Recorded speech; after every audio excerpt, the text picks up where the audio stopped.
and girls. Now we are learning the third chapter, production analysis. What do you mean by production? Production is the input of or using of the various inputs like material and non-material, immaterial to bring out some output, isn't it? All the inputs will comes out as an output. That is the production process.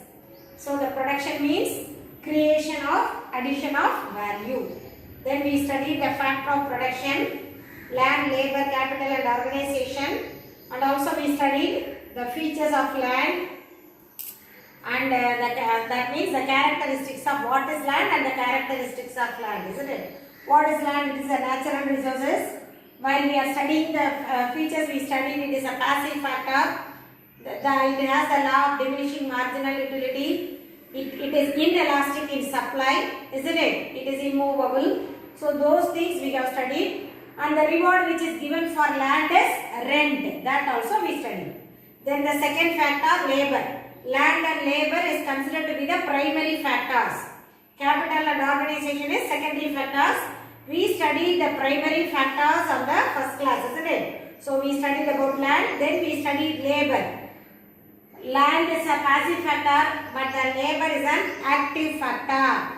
Two types of labors we studied. One is physical, one who are doing the work physically, and others, some people they are doing their work as a intellectual, using their knowledge, intellectual labors. That also we studied. Skilled and unskilled labors we studied. And the reward given for labor is wage. That also we studied. Now today we are going to study the secondary factors, that is capital and organization. The third factor of production is capital. Capital is a passive factor, isn't it? It cannot be movable. So it is a man-made factor and a passive factor.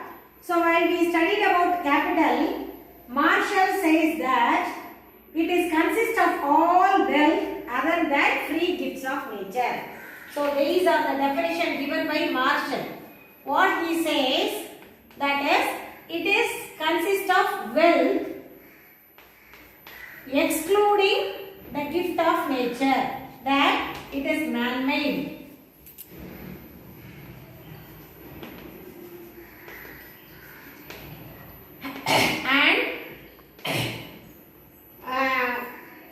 So Goldberg defines that produced means production. So this is another economist.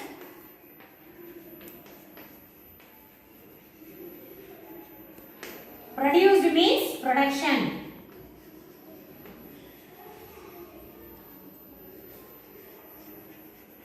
Produced means of production. This is the definition given by Go. So these are the two definitions you are studying under the heading capital. As I said, it is a secondary factor of production.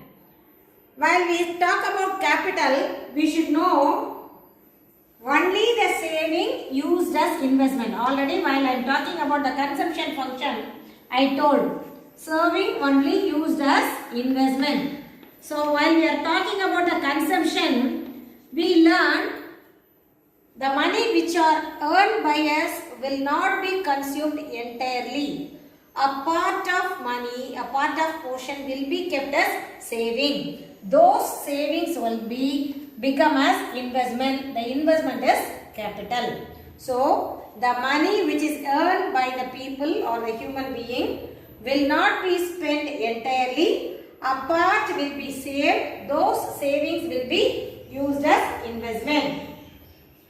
Why to explain this, they have given an example. While we are eating mango, we are not eating the entire mango, isn't it? We kept a part aside. Which part we kept aside? The nut or the seed of the mango we kept aside. While we are sowing the seed, we will get another mango plant, isn't it? So a part is kept aside as savings. The savings will become an investment. It is a stock concept. Usually the income is flow concept. Capital is a stock concept. While what do you mean by stock concept? We have to calculate during the period of time. It cannot be changed over a day-to-day life.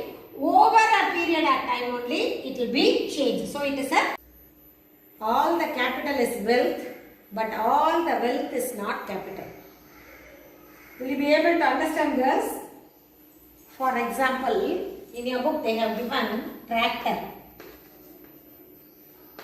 Usually the machineries, tractor, building and other things are capital asset, isn't it?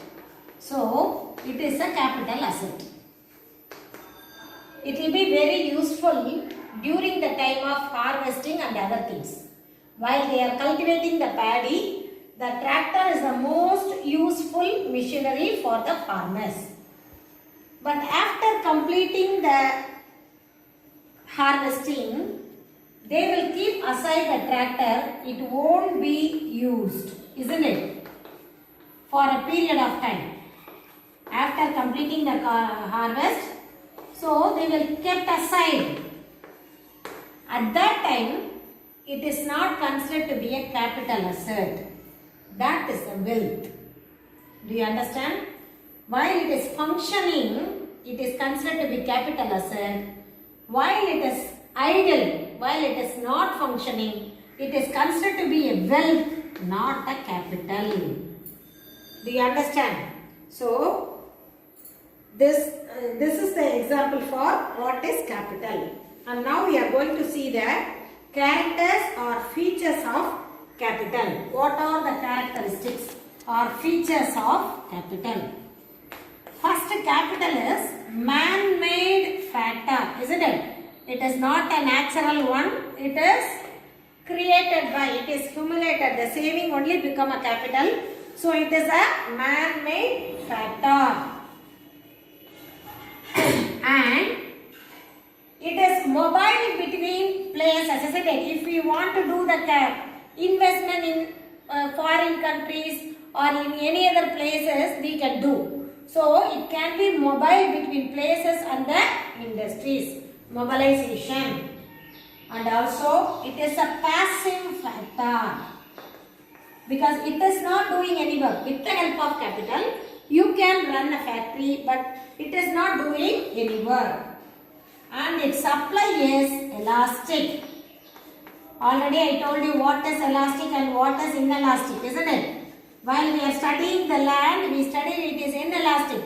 We cannot expand the land at that point of time. But here we can increase the capital or we can decrease the capital. So it is elastic. And then the demand, capital's demand is derived demand. The demand for the capital is a derived demand. And then it is durable. It can be long lasting forever. So these are the features of a capital. And then the capital may be tangible or intangible. These words already you have studied, isn't it, girls? What do you mean by tangible? Tangible means which can be feel with our hands. We can touch, isn't it? That goods are called tangible goods. So, capital may be sometimes tangible, sometimes non-tangible. For example, if you take a building, a machinery, money and other things, it is tangible. It can be touched and feel. It has a shape. But at the same time, if it is in the investment for advertisement, you are doing an advertisement, you are giving the expenses for training programs and other things, those cannot be touched with the hands. Those are intangible. Do you understand? Capital may be tangible or non-tangible, intangible. Tangible means we can touch with our hands like building, machineries and other things. Not tangible, we cannot touch it but we can feel it. So for that we can say advertisement, training programs given for the employees or that is also a capital. We are giving training to the people and we make them as a skilled labor and we are going to utilize their skills for our production. So that giving training is also a capital. but it is intangible or non-tangible. Do you understand? So two types of tangible they have given. Then we have to study the financial capital. Financial means money. Financial capital means money capital. Finance means money. We are going to talk about the money. Why we are saying that saving only become an investment? We are talking about the money.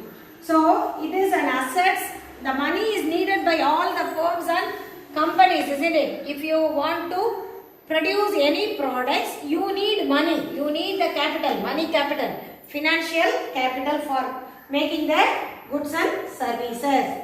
So if they need more money, what do? Sometimes they will use their saving as an investment.